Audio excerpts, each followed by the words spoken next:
Hello everybody, welcome back to my channel and thank you so much for watching. So in today's tutorial I'm gonna show you how to fix this little mistake in your foundation. Exactly when you think that you find the right color for your complexion but it's wrong and you end up looking like this, too light or too dark for your skin shade. No matter how hard you try, it will always happen, especially if you bought your foundations from internet like I did. So if you want the exact same shade for your skin color, you must try it in store first. Once you know you have the exact shade for you, you are in safe zone. This foundation is too light for my skin shade, but I really love the formula and how it works. Oops!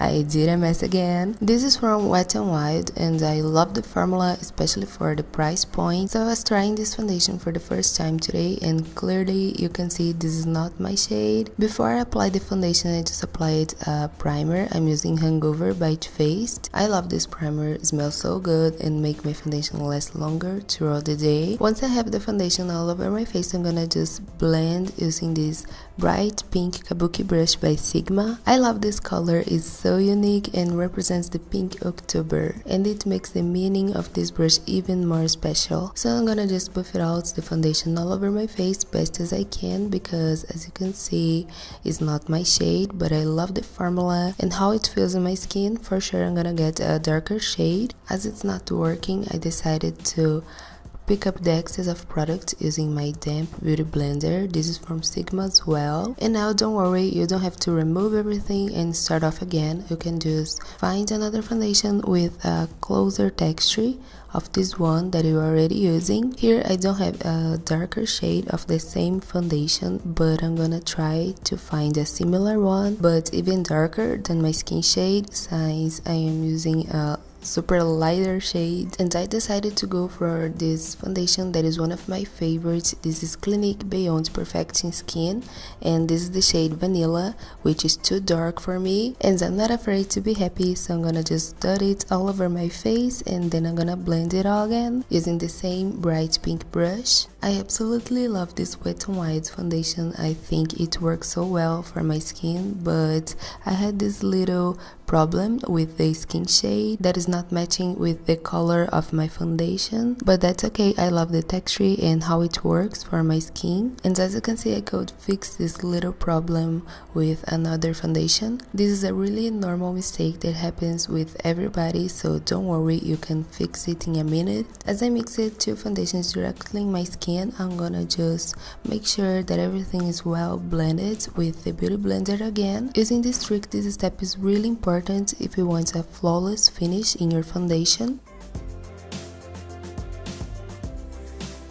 And next I'm gonna conceal my dark circles using the Age Rewind Concealer by Maybelline. I'm using the shade Light and I'm gonna apply using this triangle shape under my eyes, and I'm gonna apply this concealer everywhere I want to highlight a little bit as well. I really love this concealer because it's so thin, the formula is great and it's a very full coverage concealer, and I really love the formula and how it feels in the skin after it dries. This is a good concealer especially when you want to avoid the wrinkles under your eyes. And to blend this concealer I'm gonna use the blender by Sigma again. So now I'm gonna apply another product. This is from Eloise and it's a highlighter, but I'm gonna use it as a blush. It's a beautiful color and I'm using Unicorn today.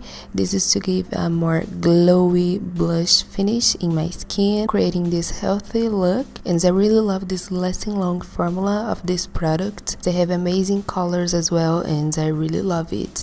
Now I'm gonna set my face using a light powder. This is a more lighter formula, if that makes sense. This is a very thin powder just to set and not to bake. And this is for oily skin. This is Pure Makeup by Maybelline. I love this powder so much, keep my foundation and everything in the place. So I'm gonna apply a little bit using the Spotlight Duster brush by Sigma. I like this brush because I pick up just a little bit of product and spread it out evenly in my face. Using the same brush I'm gonna apply this bright pink blush by Sigma. Oh my god, this color is so pigmented, so be careful. And this is Sigma Pink Aura Powder Blush. Now I'm gonna just brown bronze my face a little bit. This part is optional, but I'm using one of my favorite bronzers of all the time, and this is from BH Cosmetics in the shade Tropical Tan. I love this bronzer so much. It's like a high-end product. Oh my god. So I'm gonna grab just a little bit of product in the brush and I'm gonna blend really well. Be careful because it's very pigmented, but look this beautiful effect that it gives in my skin. I love it. So that's it for this video, my lovies. I hope these little tricks was helpful for you. I hope it can be a great guide to save you when you need it. As a makeup artist, depending the lights that you have in the place when you are doing your makeup, it is completely normal to happen, so you just mix another shade and done. I hope it was helpful for you guys. Thank you so much for watching. Don't forget to subscribe if you still didn't, and hit the notification bell here below to make sure that you get all the news when I upload it, and I see you later. Mwah.